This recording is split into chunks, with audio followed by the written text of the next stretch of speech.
नमस्कार। आज हम डिस्कस करेंगे गिरिराज पत्रिका जो कि हिमाचल प्रदेश की साप्ताहिक पत्रिका थी। गिरिराज पत्रिका डिस्कस करेंगे फरवरी 2024 की गिरिराज पत्रिका का ये हमारा 4th पार्ट है। इससे पहले फरवरी 2024 के 3 पार्ट डिस्कस हो चुके हैं, जनवरी के 5 पार्ट डिस्कस हो चुके हैं और इससे पहले जितने भी मंथ रहे हैं उन सभी को हम डिस्कस कर चुके हैं। पीडीएफ टेलीग्राम पर अपलोड कर दी गई है।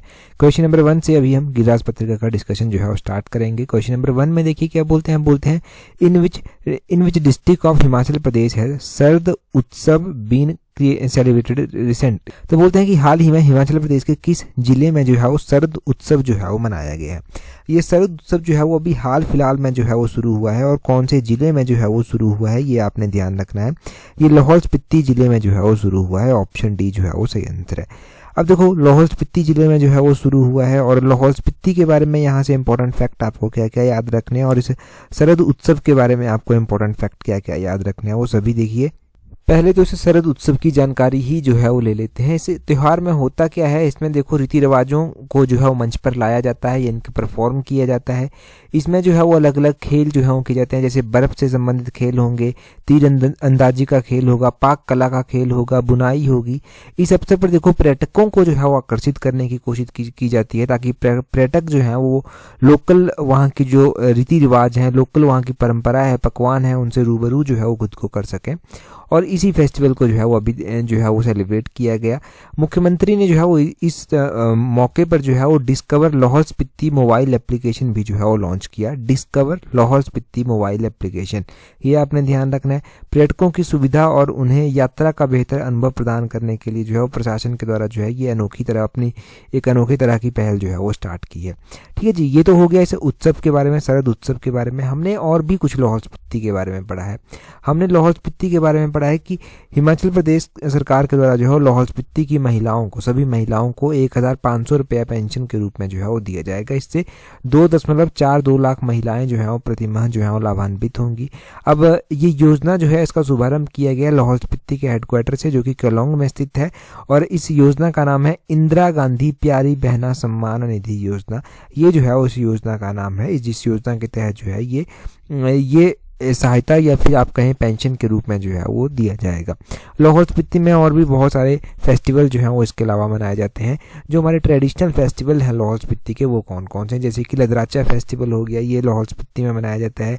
लाहौल स्पीति में हालदा फेस्टिवल मनाया जाता है। लाहौल स्पीति में लोसर फेस्टिवल मनाया जाता है। लाहौल स्पीति में जो है वो भूमकुर फेस्टिवल मनाया जाता है। लाहौल स्पीति में शिशु त्यौहार जो है वो मनाया जाता है। तो ये सारे त्यौहार जो हैं वो लाहौल स्पीति में जो है वो मनाए जाते हैं। ये आपने लाहौल स्पीति के इंपॉर्टेंट फेस्टिवल्स के बारे में जो है वो याद रखना है। कोई भी फेस्टिवल अब एग्जाम में पूछा जाएगा तो आपको डेफिनेटली यहाँ पर कोई भी कंफ्यूजन जो है नहीं होगा। ठीक है जी, अगला क्वेश्चन देखिए हमारे पास क्या पूछा गया है। देखो अभी ना वेटनरी ऑफिसर का पेपर हुआ था, उसका हमने अभी हिमाचल जीके का सेक्शन डिस्कस नहीं किया है, वो भी हम कर लेंगे डिस्कस। नेशनल इंटरनेशनल अफेयर तो कर लिया था। हिमाचल जीके में ना गिरिराज पत्रिका से स्पेसिफिक रूप से डायरेक्टली क्वेश्चन पूछे गए, जब डिस्कस करेंगे तब आपको पता चलेगा। क्वेश्चन देखिए, क्वेश्चन में बोलते हैं what is the estimated capacity of Agalore solar power project. तो बोलते हैं कि जो अगलोर सौर ऊर्जा परियोजना है इसकी कैपेसिटी जो है वो कितनी है। देखो ये जो वेटनरी ऑफिसर का एग्जाम हुआ वहाँ पर भी एक सौर ऊर्जा परियोजना जो था वो पूछी गई थी और वो सौर ऊर्जा परियोजना जो था हमने डायरेक्टली जो था वो डिस्कस की थी।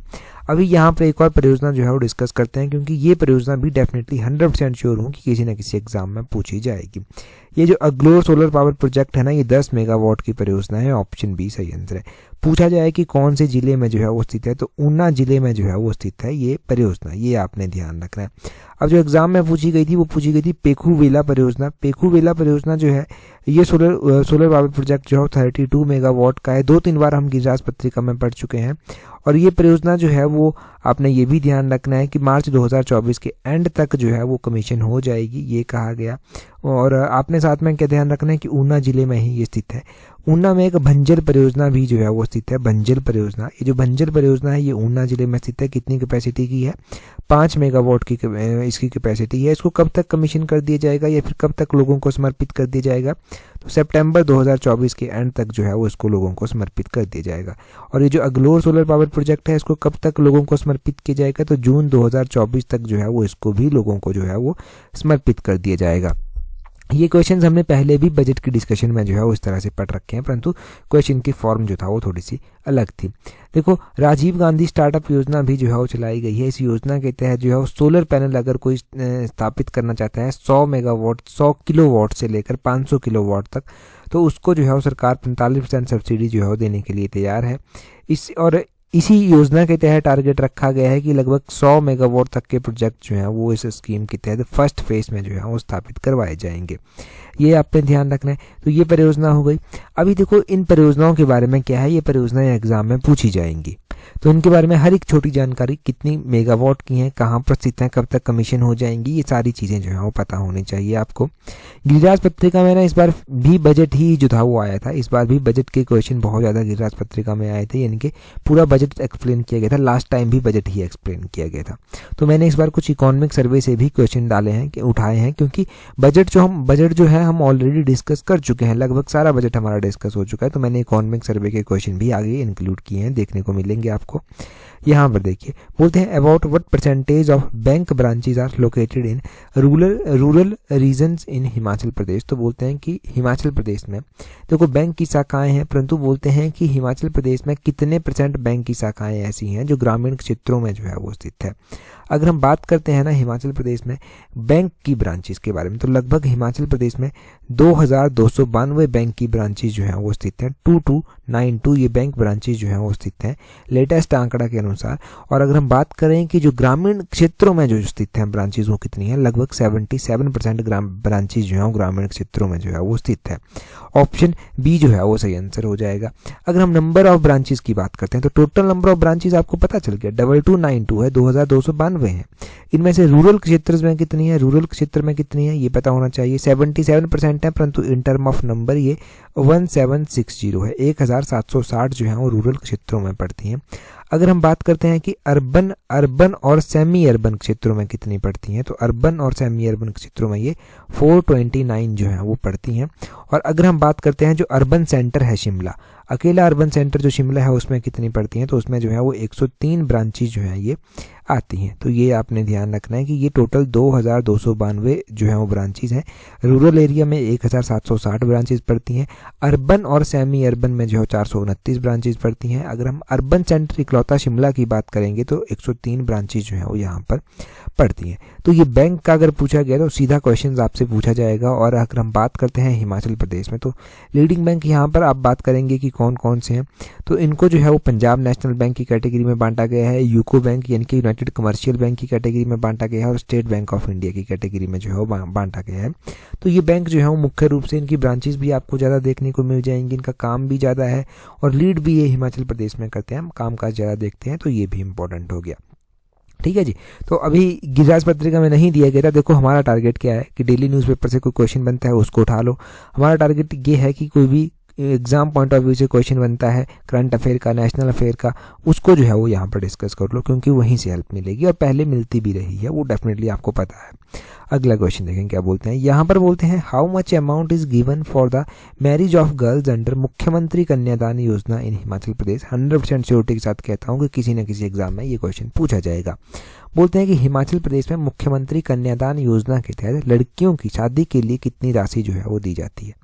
अब देखो हिमाचल प्रदेश सरकार के द्वारा ना जो लड़कियां हैं उन लड़कियों को जो है वो शादी के लिए अमाउंट भी दिया जाता है, परंतु उसके लिए कुछ जो इनकम का क्राइटेरिया है वो भी रखा गया है। बेसहारा लड़कियां जो डेस्टिट्यूट गर्ल्स हैं, जिनके पेरेंट्स नहीं है, कोई और उनकी देखरेख कर रहा है, तो उनके गार्जियंस को जो है पैसा देने की जो है सरकार बात कहती है, ताकि किसी के ऊपर वो बोझ ना बनी रहे।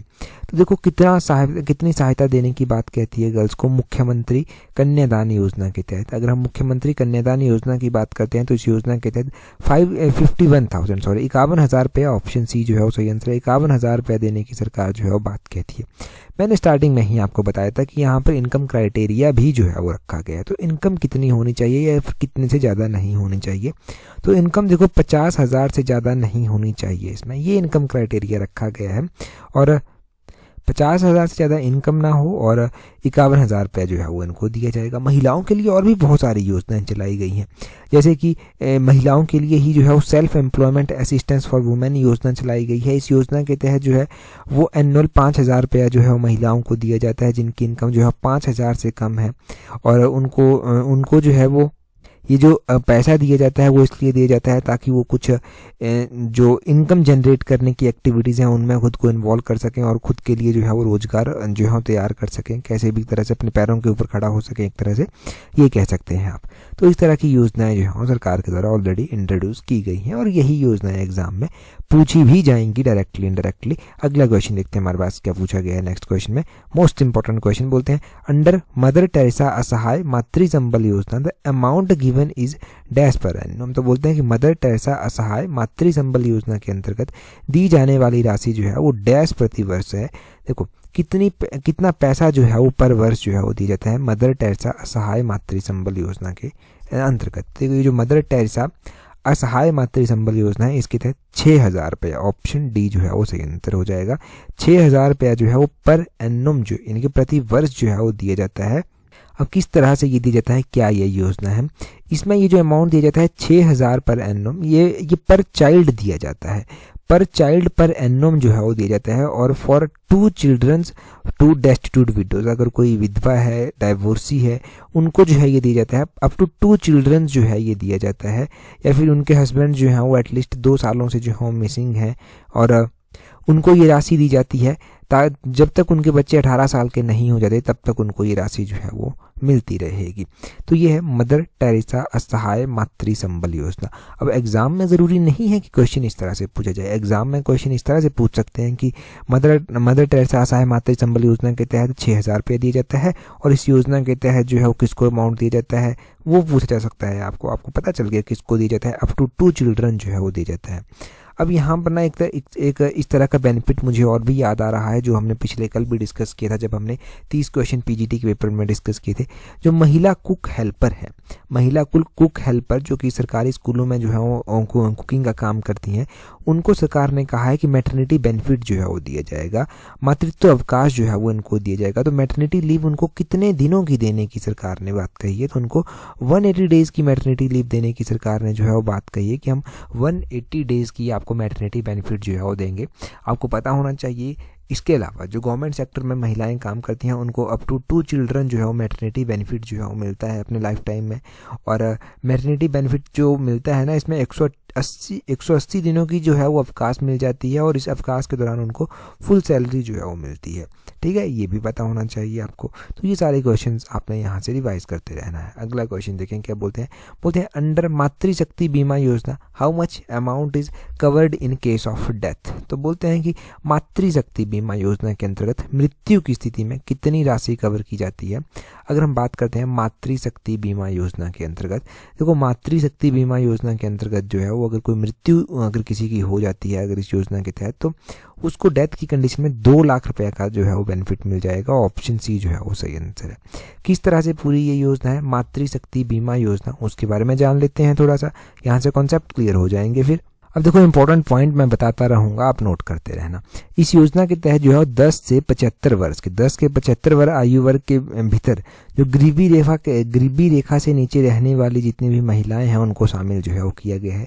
ये पॉलिसी जो है वो परिवार के सदस्यों को या फिर जिसने बीमा करवाया हुआ है वो महिला, उनको जो है वो दुर्घटना, सर्जिकल ऑपरेशन जैसे कि नसबंदी हो गया, बच्चे के जन्म और प्रसव के समय दुर्घटना हो गई, कोई डूबने या फिर बाढ़ में बहने, भूस्खलन हो गया, कीड़े के काटने के कारण होने वाली मृत्यु या विकलांगता के मामले में जो है राहत प्रदान जो है वो की जाती है।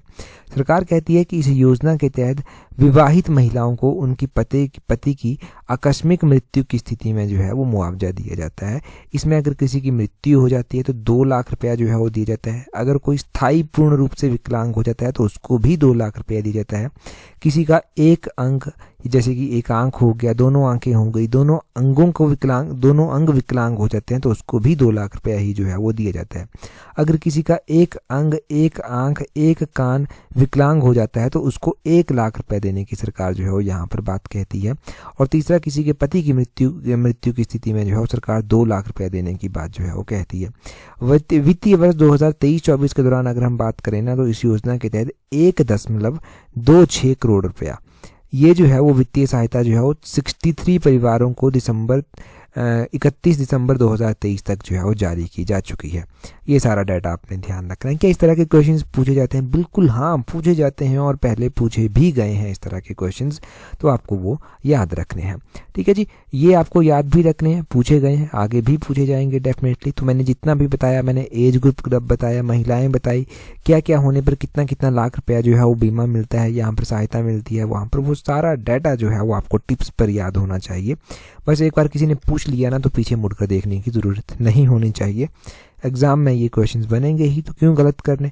अगला क्वेश्चन देखें क्या बोलते हैं व्हेन वाज स्वदेश दर्शन स्कीम लॉन्च्ड। तो बोलते हैं कि स्वदेश दर्शन योजना को जो था वो कब लॉन्च किया गया था। अगर हम बात करें ना स्वदेश दर्शन योजना की, तो स्वदेश दर्शन 2.0 योजना की, 2.0 या 2.0 आप कह लीजिए, इस योजना का जिक्र हुआ था बजट में। तो पहले तो स्वदेश दर्शन योजना शुरू हुई होगी, उसके बाद ही ये 2.0 योजना आई होगी। अगर हम बात करते हैं कि ये स्वदेश दर्शन योजना जो था वो कब शुरू हुई थी, तो ये जो था योजना शुरू हुई थी 2015 में। ऑप्शन सी जो है वो सही आंसर है। 2015 में जो था ये योजना जो था वो स्टार्ट हुई थी। अब इस योजना के बारे में जानते हैं हम कि ये योजना स्वदेश दर्शन स्कीम है क्या। अब देखो, ये जो स्वदेश दर्शन योजना चलाई गई थी, ये सेंट्रल गवर्नमेंट के द्वारा चलाई गई थी और मिनिस्ट्री ऑफ टूरिज्म के द्वारा 2014-15 के बजट में जो था वो इसको अनाउंस किया गया था।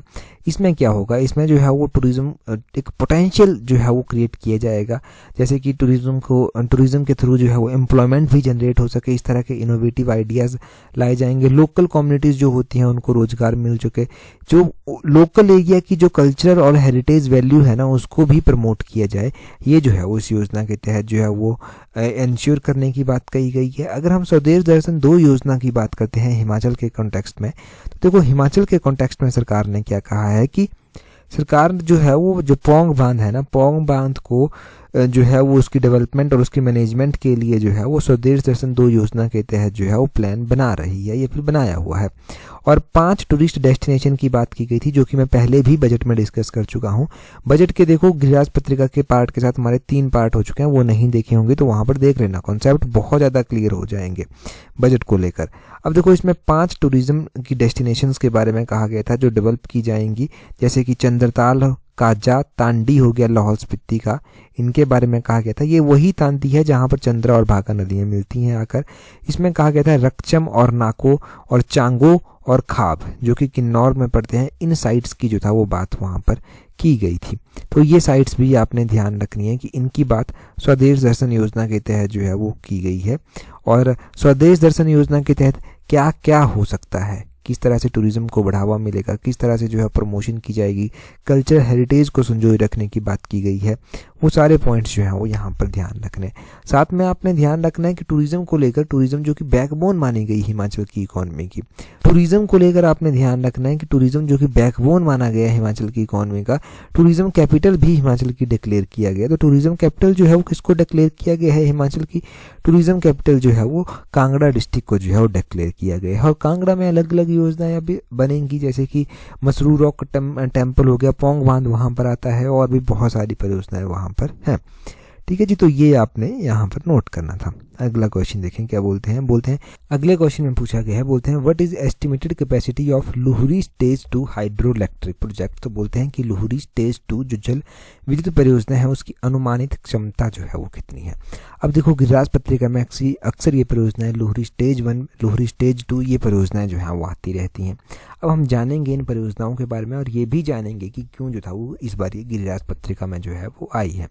अब देखो, ये परियोजनाएं जब बन रही हैं, ये बनेंगी पूरी तरह से, तो यहाँ से कुछ क्षेत्र जो हैं वो प्रभावित भी होंगे, उन क्षेत्रों की कुछ समस्याएं भी होंगी। तो उद्योग मंत्री हिमाचल के जो हर्षवर्धन चौहान हैं, उनके द्वारा ये आश्वासन दिया गया कि यहाँ से जो इन परियोजनाओं से जो लोग प्रभावित हो रहे हैं उन पंचायतों को, उन क्षेत्रों को जो है वो 331 लाख रुपए की धनराशि जो है वो दी गई है, जिसमें विभिन्न लोक कल्याण और विकास हेतु कार्य जो है वो किए जाएंगे या उनके ऊपर ये खर्च की जा चुकी है। तो यहाँ पर ही बात आई लुहरी परियोजना की, सुन्नी परियोजना की। तो अब हम जानते हैं कि लुहरी स्टेज 2 परियोजना की कैपेसिटी जो है वो कितनी है। ये जो लुहरी स्टेज 2 परियोजना है ना, इसकी कैपेसिटी है 172 मेगावाट। ये जो है वो लुहरी स्टेज 2 परियोजना की जो है वो कैपेसिटी है, ये आपने ध्यान रखना है। लुहरी स्टेज 2 है तो लुहरी स्टेज 1 भी रही होगी। लुहरी स्टेज 1 परियोजना की कैपेसिटी कितनी है, तो लुहरी स्टेज 1 परियोजना की कैपेसिटी आपने ध्यान रखनी है कि उसकी कैपेसिटी है 210 मेगावाट। ये लुहरी स्टेज 1 परियोजना की जो है वो कैपेसिटी है 210 मेगावाट। अब ये परियोजनाएं कहाँ पर स्थित हैं, कितने मेगावाट की हैं और क्या क्या पूरी बात है। ये परियोजनाएं जो है वो कौन से डिस्ट्रिक्ट में स्थित हैं, कौन सी नदी के ऊपर बनी हुई हैं। तो ये परियोजनाएं सतलज रिवर के ऊपर जो है वो बनी हुई है। ये आपने ध्यान रखना है कौन से डिस्ट्रिक्ट में स्थित है। तो शिमला और कुल्लू डिस्ट्रिक्ट के बीच में जो है ये स्थित है, ये भी आपने साथ में ध्यान रखना है। कौन इनको डेवलप कर रहा है, कौन इन परियोजनाओं को जो है वो बना रहा है, तो इन परियोजनाओं को बनाने वाली जो एजेंसी है वो है SJVNL, सतलुज जल विद्युत निगम लिमिटेड। ये जो है वो इनको बना रही है। SJVNL जो है वो इसको बना रही है, तो वो कौन से मॉडल के ऊपर इसको बना रही है, तो वो बूम मॉडल के ऊपर जो है वो उसको बना रही है। अब ये बूम मॉडल क्या हुआ, बूम मॉडल का मतलब हुआ B stand for built, O stand for on, अगला O जो है वो ऑपरेट के लिए होगा और M जो है वो मेंटेन के लिए होगा। हो सकता है बूम मॉडल के बारे में नाम पूछा जाए, परंतु पता होना चाहिए इस बूम मॉडल के बारे में कि है क्या। ये बूम मॉडल है कि SJVNL ही इसको बिल्ड करेगा, यही इसको ऑन करेगा, इसी के पास ये रहेगी, O करेगा ये इसको, और यही जो है वो इसको ऑपरेट भी करेगा और यही जो है वो इसको मेंटेन भी जो है वो करेगा। तो ये है पूरा ये बूम मॉडल जिसके तहत इसको बनाया जाएगा। और एक योजना हमारे पास बच जाती है सुन्नी डैम परियोजना। सुन्नी डैम परियोजना कितने मेगावाट की है वो भी पता होना चाहिए। तो सुन्नी डैम परियोजना जो है ये 382 मेगावाट की जो है वो परियोजना है। तो 382 मेगावाट की ये परियोजना है सुन्नी डैम परियोजना, ये भी आई थी। तो इनकी कैपेसिटी तो नहीं दी गई थी गिरिराज पत्रिका में, परंतु हमने वही डिस्कस किया जो एग्जाम पॉइंट ऑफ व्यू से ज़रूरी है। अब देखो इसको भी जो है वो SJVNL ही जो है वो डेवलप कर रहा है, तो वो भी आपने ध्यान रखना है। अलग अलग टाइम में गिरिराज पत्रिका में आती रही हैं और आगे आती भी रहेंगी ये गिरिराज पत्रिका में, क्योंकि इंपॉर्टेंट है। ठीक है जी। तो यहाँ से एक और बात ध्यान रखनी है कि आपको और भी बहुत सारे क्वेश्चंस प्रैक्टिस करने हैं, क्योंकि पेपर 1 जो है वो बहुत नज़दीक है। अब देखो उसके लिए आप PGT पेपर 1 के लिए जो है वो टेस्ट सीरीज प्रैक्टिस कर सकते हैं। टेस्ट सीरीज का लिंक नीचे डिस्क्रिप्शन बॉक्स, कमेंट बॉक्स में जो है वो दिया गया है। काफ़ी लोग जुड़ चुके हैं, आप जुड़ जाइए ताकि एग्ज़ाम में जो है अगर आप अच्छी प्रैक्टिस करके गए होंगे, ऑनेस्टली प्रैक्टिस करके गए होंगे, तो पेपर 1 में कोई दिक्कत ना आए, और पेपर 2 में अगर नंबर टाई करके तो पेपर 1 आपको जो है वो फाइनल मेरिट लिस्ट में जो है वो जगह दिलाए। तो पेपर 1 की टेस्ट सीरीज का लिंक नीचे डिस्क्रिप्शन बॉक्स, कमेंट बॉक्स में है, वहाँ से अवेल कर लेना। नेक्स्ट क्वेश्चन देखते हैं हमारे पास क्या बोला गया है। नेक्स्ट क्वेश्चन में बोला गया है model drug prevention and rehabilitation centre will be established that. तो बजट जो हमारा भी आया उसमें कहा गया कि मॉडल ड्रग जो रोकथाम और पुनर्वास केंद्र है वो स्थापित किया जाएगा, परंतु कहाँ पर स्थापित किया जाएगा, तो ये आपने कमेंट करके जो है वो बताना है। ये हमने लास्ट टाइम गिरिराज पत्रिका में डिस्कस किया था। इससे पहले की जो एडिशन है गिरिराज पत्रिका की डिटेल से मैंने बताया था कि क्या क्या फैसिलिटीज़ होंगी, कहाँ पर होगा, तो अभी आप कमेंट करके बताएंगे। ये क्वेश्चन तो शायद हमने व्हाट्सएप पर भी जो है वो डाला है, व्हाट्सएप पर क्यूज़ की फॉर्म में डाला है। अभी देखो अगर आपको अलाइड सर्विसेज की टेस्ट सीरीज भी प्रैक्टिस करनी है, क्योंकि अलाइड सर्विसेज का एक इंपॉर्टेंट एग्जाम है और ऐसी अपॉर्चुनिटी आप नहीं दे सकते अपने हाथ से जाने, तो अलाइड सर्विसेज की टेस्ट सीरीज का लिंक नीचे डिस्क्रिप्शन बॉक्स, कमेंट बॉक्स में दिया गया है, वहाँ से अवेल कर सकते हैं। दूसरा टेलीग्राम पर ज्वाइन करने के लिए अपने टेलीग्राम से @allexam31 जो है वो सर्च करना, आपको हमारा टेलीग्राम चैनल जो है वो मिल जाएगा। आप कोई सी भी टेस्ट सीरीज ज्वाइन करें, परंतु टेस्ट सीरीज ज्वाइन करने के बाद उसका टेस्ट सीरीज का जो ग्रुप है ना वो ज्वाइन कर लेना। उस ग्रुप से आपको बहुत ज़्यादा हेल्प जो है वो एग्जाम में मिलने वाली है। तो आज की इस वीडियो में इतना ही है। That's all for today. Thank you very much for watching and listening it very patiently.